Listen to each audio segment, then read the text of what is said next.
Ya, Assalamualaikum warahmatullahi wabarakatuh. Salam sejahtera untuk kita semua. Semoga kita senantiasa diberikan kesehatan, keselamatan, serta kelancaran rezeki. Ya, hari ini saya akan menyampaikan terkait rancangan pembelajaran semester mata kuliah metodologi penelitian jurusan farmasi semester 6. Ya, Fakultas Sains dan Teknologi. Dosen pengampu saya sendiri Lutfi Dayat Maulana.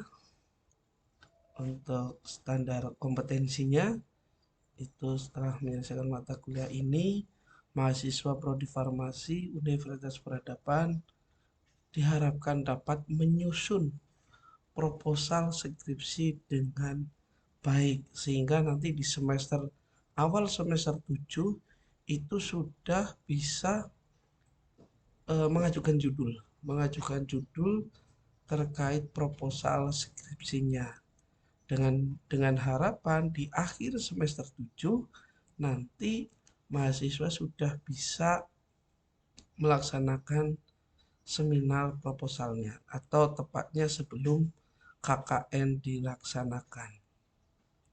Oke, saya akan menjelaskan terkait rancangan pembelajarannya. Yang pertama, ya, yang pertama itu mahasiswa memahami, ya, kemampuan akhir yang diharapkan itu mahasiswa memahami tentang silabus mata kuliah metodologi penelitian. Nah, biasanya di pertemuan pertama itu kontrak kuliah, ya. Makanya saya di sini di kontrak kuliah.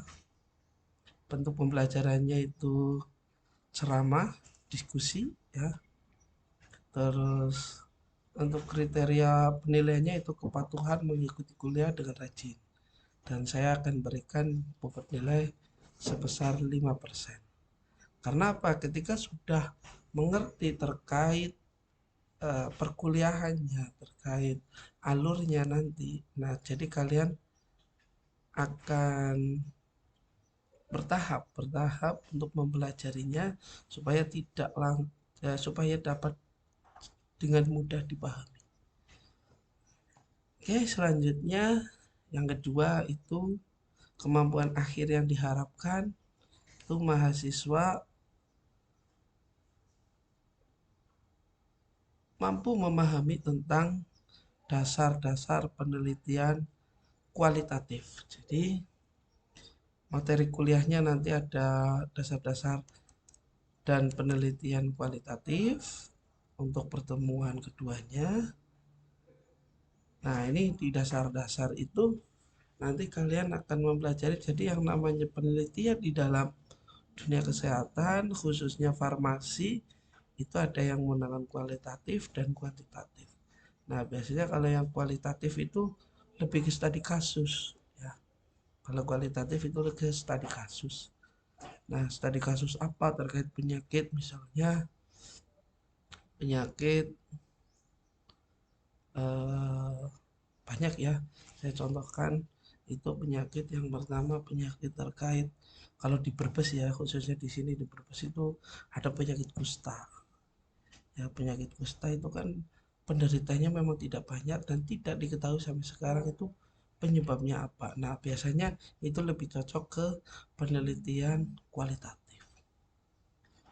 Nah, di sini kriteria penilaiannya itu ketepatan dalam menjelaskan tentang dasar-dasar penelitian kualitatif. Jadi, yang sudah berjalan, yang sudah berjalan itu terkait perkuliahan saya itu setelah teori saya sampaikan, diskusi saya sampaikan, itu biasanya ada hafalan. Jadi nanti dari hafalan-hafalan itu dari materi saya itu kalian nanti menyampaikan lagi, ya, atau setoran hafalan. Kalau mungkin di pondok pesantren itu ya ada setoran ayat gitu, ya, kalau di ayat Al-Quran. Nah, kalau di mata kuliah saya ada setoran dari materi perkuliahan.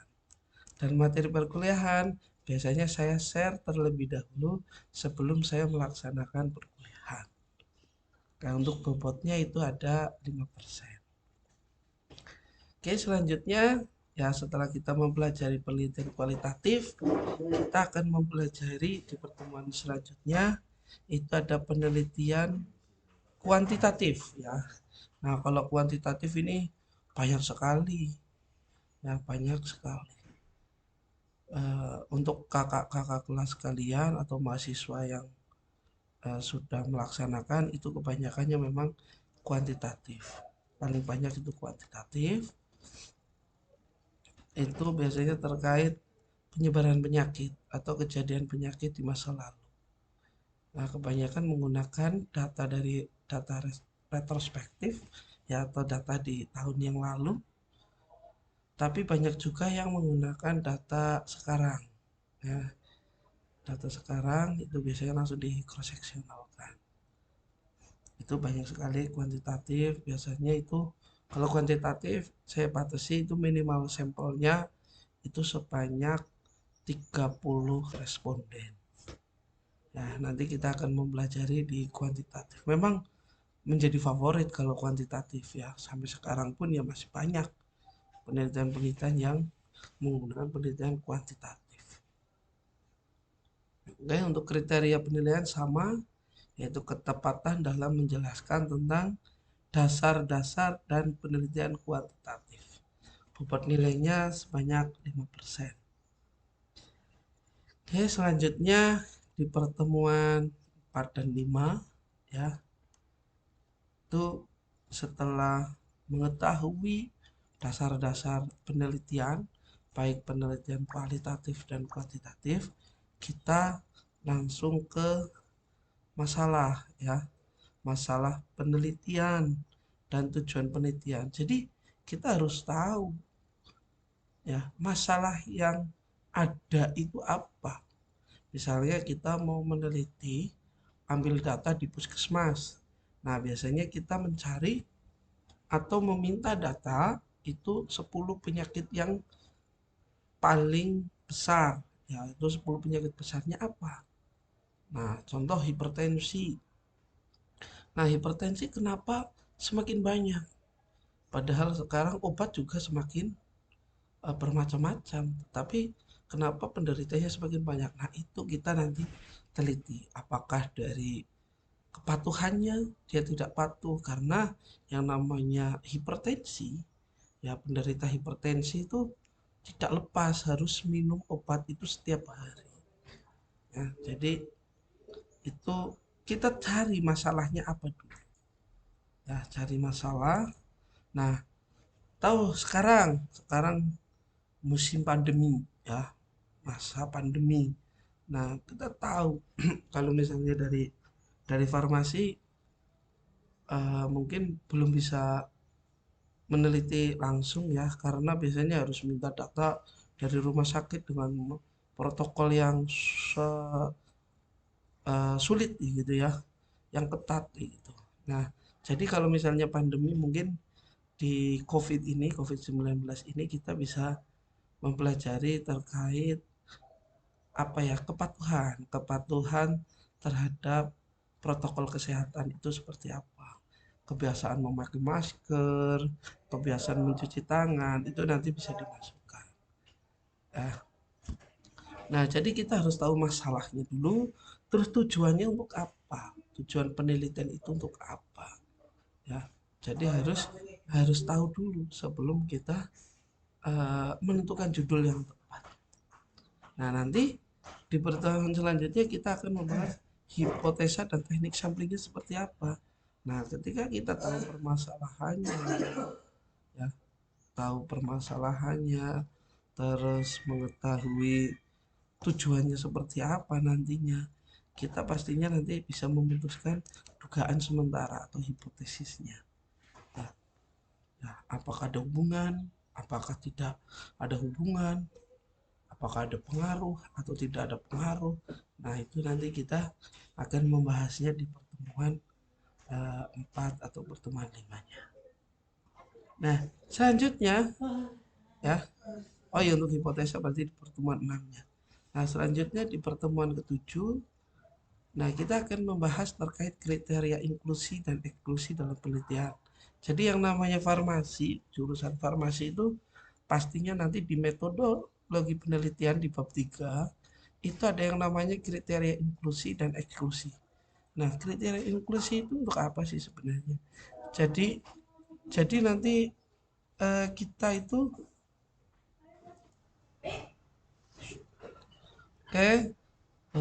terkait kriteria inklusi itu memang sangat penting. Kriteria inklusi itu nanti jadi penentu dari besaran jumlahnya sampel, ya, dari besaran jumlahnya sampel yang akan diteliti. Contoh, sampel yang digunakan misalnya ada 100, tetapi yang masuk kriteria inklusi itu hanya 50 atau 60. Jadi nanti yang digunakan hanya sampel yang masuk kriteria inklusi itu, inklusi dan eksklusi. Nah, nanti ini penjabaran kriteria inklusi dan eksklusi itu memang satu pertemuan ya. Itu insya Allah saya kira cukup. Setelah itu UTS. Mohon maaf ya, saya edit. UTS bukan UAS ya. UTS. UTS. Jadi nanti pertemuan ke-8 itu UTS. Nah, UTS-nya biasanya saya laksanakan secara hafalan ya, karena kebiasaan saya itu lebih suka hafalan. Karena apa, nanti ketika tertulis itu banyak yang nyontek biasanya ya, jadi saya lebih senang hafalan. Itu yang akan mengingatkan kalian nanti di saat kalian itu melaksanakan semprot ya. Semprot itu ketika kalian jawabnya bagus secara seperti orang hafal ya, orang paham, itu nilainya akan bagus. Tetapi kalau kalian lebih ke teks ya, textbook ya, itu nanti nilainya juga tidak terlalu bagus. Jadi untuk yang sudah berjalan memang untuk mata kuliah yang saya ampu itu hampir semuanya hafalan, kecuali yang praktek ya, nanti praktek statistik ya tidak hafalan tapi langsung dipraktekkan pada laptop yang kalian miliki dan langsung store ke saya. Nah, tapi untuk UTS dari materi-materi tersebut itu biasanya dilaksanakan secara hafalan. Jadi langsung kepada saya tatap muka ya, ada 3 sampai 5 mahasiswa menghadap saya, nanti hafalan sudah ada yang dihafal nanti saya tanyakan. Biasanya seperti itu yang sudah berjalan. Oke, untuk kriteria penilaian sebenarnya di SIM baru kami ya, di SIM baru itu ada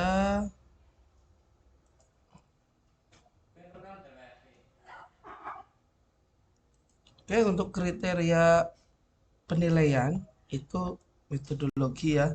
Metodologi itu ada nilai partisipasi, nilai tugas, UTS dan UAS. Nah, nilai partisipasinya saya 10% saja ya. Nilai tugasnya 20%, nilai UTS-nya 30, UAS-nya 40. Nah, saya akan buka ya nilai metodologi penelitian. Oke, di sini ya, di sini akan terkait ada nama ya, nilai partisipasi ini, nilai tugas, nilai UTS ya, ini nilai UTS yang sudah masuk dan nilai UAS. Nanti akan ada nilai total di sini. Kalian akan mendapatkan nilai A, B, C atau D ya. Jangan E, kalau E nanti akan mengulang. Nah, jadi nilai UTS ada sendiri, nilai tugas ada sendiri, nilai partisipasi ada sendiri, nilai UAS pun ada sendiri. Nah, itu terkait nilai. Oke, untuk selanjutnya, setelah UTS apa yang akan dilaksanakan? Setelah UTS itu biasanya saya akan menekankan lebih ke pemilihan judul. Nah, ketika kalian di pertemuan sebelum UTS itu sudah mendapatkan masalah ya, atau paling tidak kalian sudah prasurvei ke puskesmas, ke rumah sakit. Nah, kalian akan mengetahui masalah-masalah yang ada di atau instansi tersebut. Nah, nanti kita akan tentukan judulnya. Yang tepat itu apa? Mungkin dari 10 penyakit besar itu, yang tepat apa? Ya. Untuk farmasi itu biasanya lebih ke obat ya, jangan jangan jangan lari dari hal itu karena dari kesehatan itu kan banyak. Kesehatan itu ada farmasi, ada kesehatan masyarakat, ada kedokteran, ada kebidanan, perawatan itu beda semua. Ya, kalau yang namanya farmasi itu lebih penekanan ke obat, jadi bisa ketepatan obat, penggunaan obat, ya, kepatuhan. Nah, itu bisa atau analisis obat, ya, atau analisis biaya itu bisa evaluasi, evaluasi kinerja dari apoteker atau pelayanan kefarmasian itu bisa. Terus, nah itu untuk farmasi. Nah, kalau untuk jurusan lain itu berbeda ya. Contoh kalau kesmas itu lebih ke biasanya kebiasaan-kebiasaan atau lebih ke ya kebiasaan bisa pencahayaan ya. Itu tapi dikaitkan dengan kesehatan. Lingkungan lebih ke faktor lingkungan, sanitasi itu untuk kesmas. Nah, tapi kalau untuk farmasi itu lebih ke obat. Oke, selanjutnya ketika sudah bisa menentukan judul keseluruhan ya, judul itu nanti kita tentukan variabel bebas dan terikatnya itu seperti apa. Kalian akan menggunakan variabel bebasnya apa? Contoh, contoh ada hubungan ya, misalnya hubungan kepatuhan minum obat dengan apa kepatuhan minum obat dengan penyakit hipertensi itu bisa ya.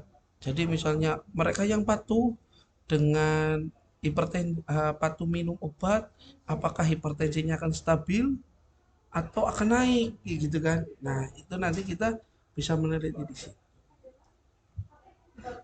Nah, selanjutnya kita setelah itu bisa ditentukan semua, nah kita akan mempelajari yang namanya Mendeley ya. Mendeley. Untuk apa Mendeley itu? Untuk sitasi artikel, sitasi skripsi ya dari orang-orang untuk mempermudah kita dalam menyusun uh, penelitian kita atau menyusun skripsi kita akan kita uh, garap ya. Nah itu. Jadi Mendeley nanti dari semua mahasiswa wajib membawa laptop. Ya, wajib membawa laptop. Saya tidak bilang wajib punya ya. Kalau wajib punya itu kan mahal. Jadi wajib membawa laptop. Nah, laptop itu bisa pinjem di kakak kelas. Syukur kalian punya ya. Jadi tidak usah pinjem. Dan yang sudah diinstal, aplikasi Mendeley. Nah, itu bisa diinstal aplikasi Mendeley. Terus itu nanti 2 pertemuan. Ya, yang pertemuan pertama kita pelatihan mengoperasikannya. Nah, di pertemuan selanjutnya kita akan membuat yang namanya penyusunan sebuah paragraf. Syukur dari paragraf itu bisa tersusun semua jadi lebih simpel dan pembuatan daftar pustaka yang sesuai dengan Mendeley. Oke. Nah, selanjutnya yaitu terkait Mendeley sudah. Oke. Selanjutnya ada analisis univariat dan bivariat. Analisis univariat dan bivariat nanti kita akan pelajari. Jadi univariat itu dari beberapa variabel yang kalian pilih. Nanti saya akan mempelajari kalian dengan penggunaan aplikasi SPSS atau statistik ya, SPSS. Nah, nanti itu laptop kalian juga harus wajib sudah diinstal semua untuk mengikutinya. Nanti saya kasih cracknya ya, saya kasih filenya untuk bisa di download di komputer kalian atau di laptop kalian. Nah, itu nanti ada univariate dan bivariate. Nah, nanti kita akan setelah itu biasanya kan ada yang variabelnya lebih dari dua. Kalau variabelnya lebih dari dua, itu kan berarti multivariate ya. Nanti ada regresi linear berganda juga.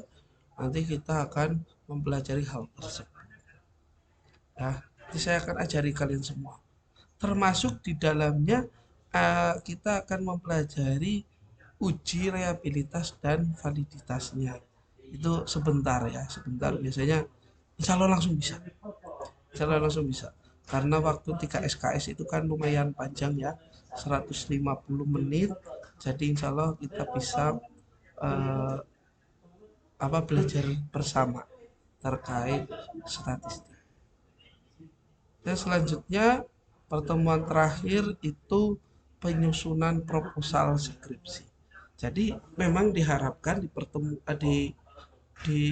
mata kuliah metodologi penelitian ini outputnya ya terakhir itu kalian sudah memiliki satu buah proposal ya, itu proposal menjadi satu proposal dari judul penelitian kalian. Nah, itu yang saya harapkan. Jadi di pertemuan terakhir itu ada penyusunan proposal mulai dari bab 1 sampai bab 3 itu selesai dari mulai latar belakang ya. Bab 1 itu ada latar belakang, rumusan masalah, tujuan ya, tujuan dan manfaat penelitian. Bab 2 itu ada tinjauan pustaka ya. Biasanya ada teorinya, teori dari definisi-definisi penyakit ya yang kalian teliti, terus ada tambahan lagi penelitian yang relevan ya, perbandingan atau persamaan dan perbedaannya apa, terus nanti ada kerangka teori, pembuatan kerangka teorinya itu seperti apa, serta hipotesisnya.